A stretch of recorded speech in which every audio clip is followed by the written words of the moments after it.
সদর hospital visit করলাম। আমাদের এখানে জনগণের আসলে এই 25 লক্ষ 24 লক্ষ মানুষের একটাই সদর হসপিটাল। এখানে আগেও আমি অনেকদিন আগে ভিজিট করেছিলাম, ডাক্তার সংকট ছিল, আমরা আবেদন করেছি বিভিন্ন জায়গায়, বেশ কিছু উপজেলা কেন্দ্রিক ডাক্তার এসেছে, কিন্তু সদর হসপিটালে এখন পর্যন্ত কনসালটেন্টের যে আবেদন করেছে ডাক্তারটা এখনও আসেনি। এখানে 119 জন ডাক্তারের মধ্যে এখন 24 জন ডাক্তার আপনার ডিপুটেশন করে 24 জন ডাক্তার হয়তো পাবে আর কি। কিন্তু এখানে আমরা রুগী দেখলাম 550 রুগী। এখানে নেফ্রোলজি বিভাগের সব আছে, মানে এখানে ডাক্তার নাই এবং ওখানে যন্ত্রপাতিও নাই, কিন্তু 1-2 জন নিয়োগ দেওয়া আছে। এবং পাশাপাশি শিশু ওয়ার্ডে গেলাম, এখানে অনেক শিশু দেখলাম, অনেক শিশু যেগুলোর প্রচুর পরিমাণে সেবা দরকার এবং এটা 1 নম্বরে থাকা উচিত। একটা জেনারেটর অভাবে সিপিআর যে একটা সুবিধা,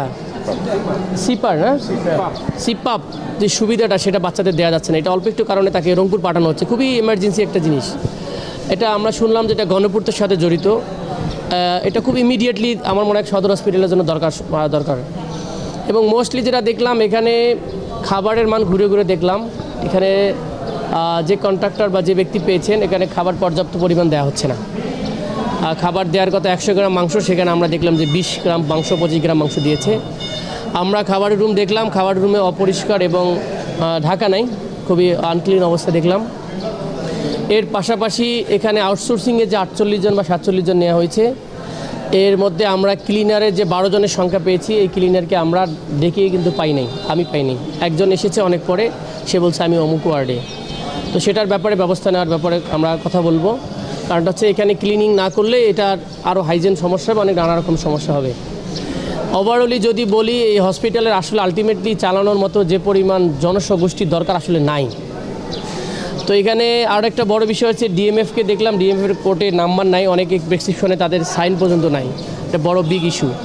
তো এগুলো আরও নানা রকম সমস্যা। একটা হসপিটাল 250 শয্যা বিশিষ্ট হসপিটালে যে পরিমাণ ফেসিলিটিস দরকার সেটা আলটিমেটলি নাই।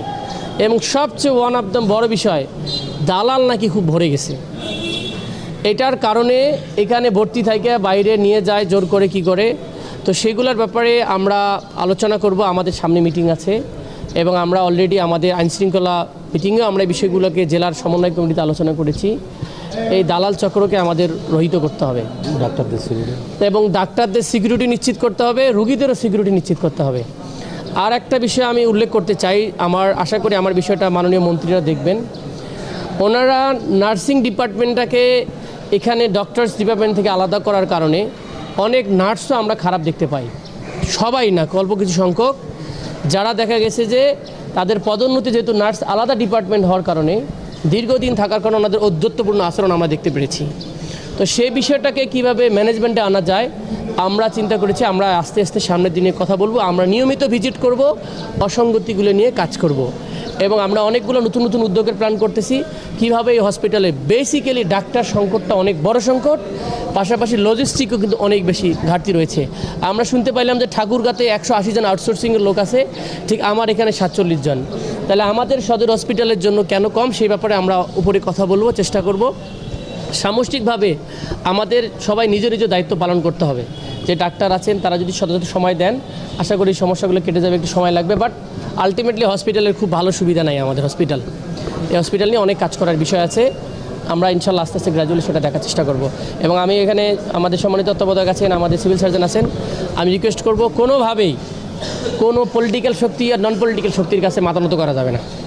কারণ আমার অঞ্চলের মানুষ খুবই গরিব, চিকিৎসা প্রাপ্ত তাদের একটা অধিকার, এটার নিশ্চয়তার জন্য আমরা সবাইকে কমিটমেন্ট দিয়েছি যে হসপিটাল ঠিক করব, এই হসপিটালকে অবশ্যই ঠিক রাখতে হবে। এটা আমার কথা।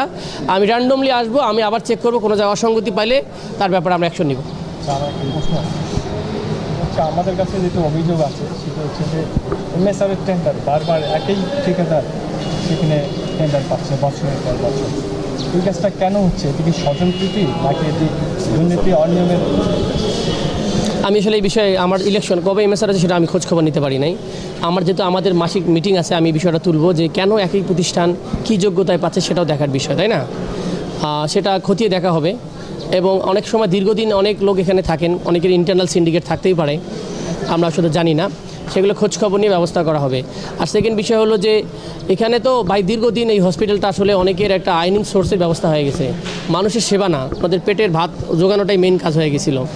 তো তো সেটা আমাদের গরিব মানুষকে মেরে ওনাদের ভাত পেটে যোগাইতে হয়, এটা ভাঙতে হবে, এটা দূর করতে হবে। এটার ব্যাপারে আমরা মানে আমরা আছি, এটা বদ্ধপরিকর, আমরা ঠিক করবো ইনশাল্লাহ।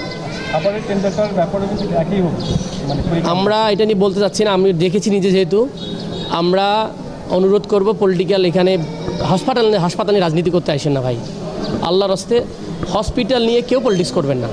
এটা এমন একটা জায়গা, আপনি রাত্রে ইনস্ট্যান্ট অসুস্থ হলে আপনাকে রংপুর নিতে হবে না, আপনি মারা যেতে পারেন, কিন্তু আপনাকে এই সদর হসপিটাল আসতে হবে, ঠিক আছে? সুতরাং এই জায়গাটাতে আমরা বিষয়টা দেখবো আমরা।